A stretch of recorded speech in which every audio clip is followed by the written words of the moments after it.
Hello, in this video I'm going to show you how I render skin. For this video I'll be doing black skin. I will make another separate video for white skin. So first I use this flat watercolor brush for sketching. I'll just use it to highlight where the eyes will be, where the nose will be, where the mouth is going to be, just to get like the picture of what I want to do. Then after that I'll still use the same brush to add in the details, to do whatever. I'm going to use the same brush for everything. I'll adjust whatever needs to be adjusted quickly and then continue with adding in details.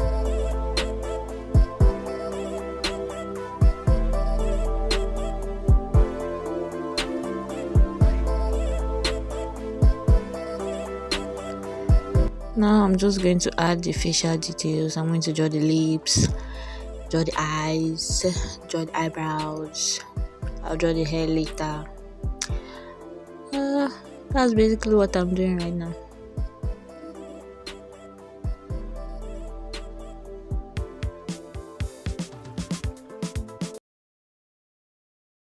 As for the hair, I want to draw an afro, so I'll just do random shapes for the curls. And now for the coloring process, I'm going to add a layer and then drag it to the bottom, and I will fill in the color that I'm going to use as the skin color using a hard brush. I'm using the felt tip pen soft brush for this. So that's what I'm doing.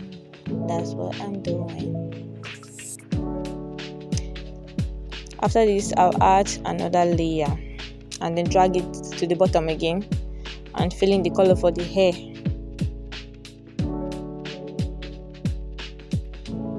After this, I will color in the facial details, the whites for the eyes, the nose, the lip color, and just the minor details for the face.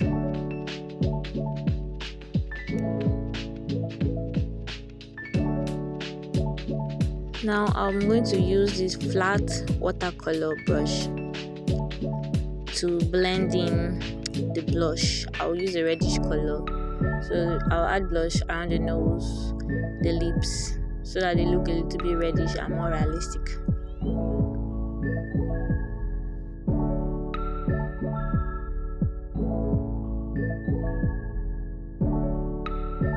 Now on this layer that I used to sketch the hair, I'm going to select alpha lock on it, then use the color I want for the hair to paint over the sketch work. I use red instead of yellow because it looks more beautiful.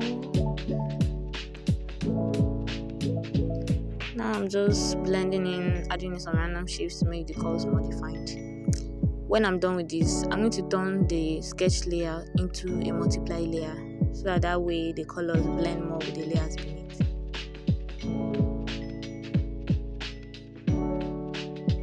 Now I'm going to color in the eyes, adding in the eye color. You can use any eye color of your choice.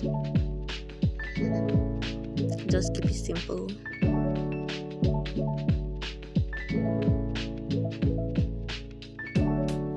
Now that I've drawn the eyes, I'm going to go back to my sketch layer using the alpha lock tool. I will now paint over the sketch with any color of my choice. I'm using red. You can use any color you want. I'm going to use red, blues, and purples. I'll use blue and purple where there's shadows.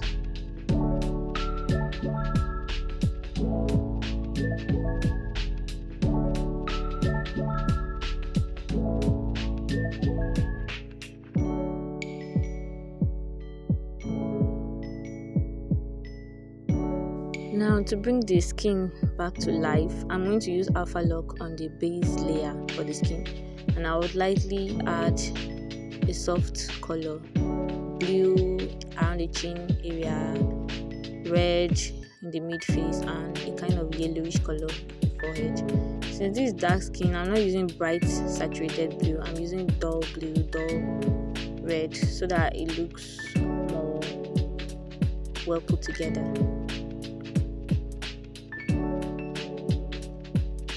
You won't really notice the difference much, but if you undo and then redo it, you can see that there's actually a difference and the skin is looking more alive now. So that's what I'm doing. The next step is going to be adding in the shadows.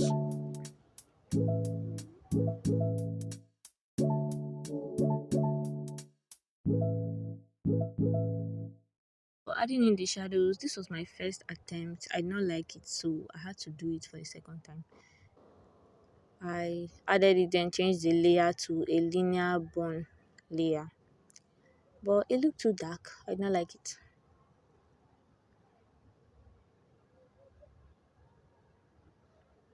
See, it's too dark. So this is the second try. I'm setting the layer to linear bone once again, but this time I'll reduce the opacity of the brush. It's advisable to have a reference when you're adding the shadows so that you know where exactly the light is going to hit and where there will be shadows. But since I'm an expert, okay, I'm not an expert, but I'm familiar with this already, so I'm doing it without the reference.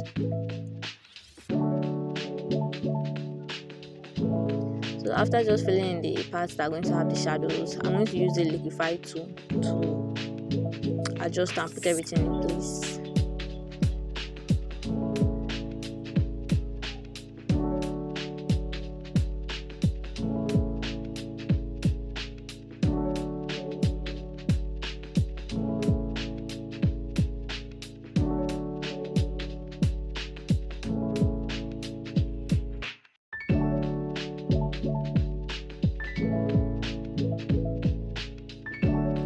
Now I'm adding color to the lips. I'm going to use this reddish color again. I'm really using this color a lot, but I like how it looks.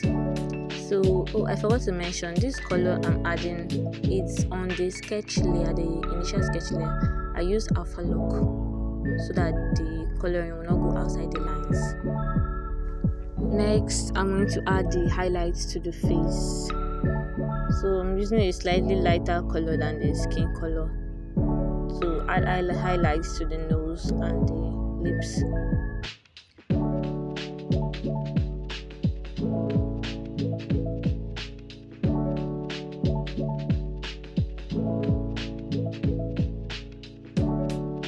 Now that I've added the highlights, I'll go back to the hair and finish it up.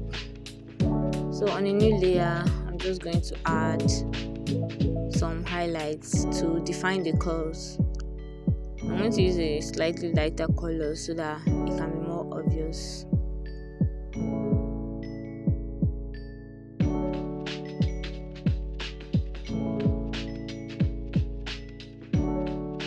So now that I'm done with the hair, the shadows don't look dark enough for me, so I'm going to duplicate the layer for the shadows. Okay, this is too dark, so I'll reduce the opacity of this one a little bit. Okay, I think that looks alright. So I'll merge it to the layer below it and adjust the hue and saturation.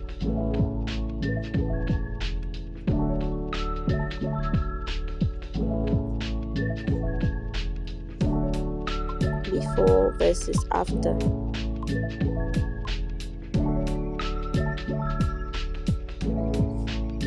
So now I'm going to add some highlights to the eye.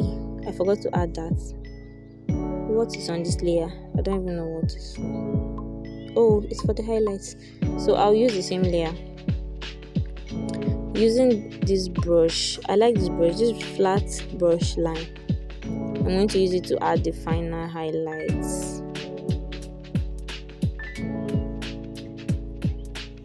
That's too bright.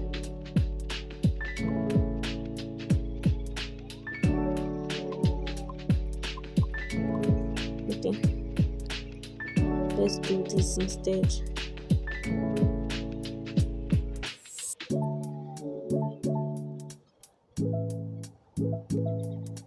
Now on the hair, I'm going to add these random lines.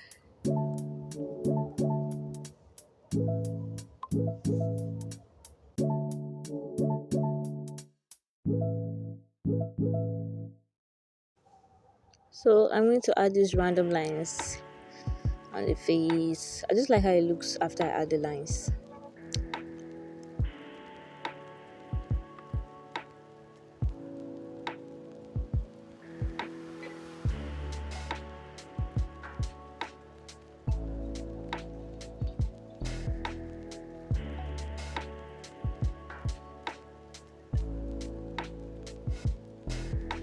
Now I'm adding some final shadows under the chin, over here, just finishing up.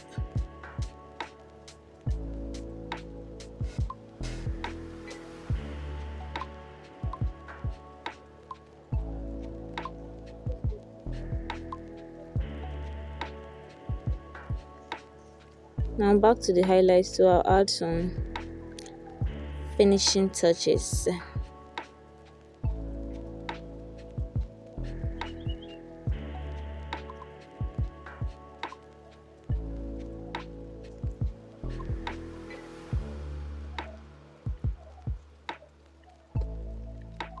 This is the finished work. This is how I render black skin. I'll upload another video next week showing how I rendered white skin, but for now, this is what I have to offer.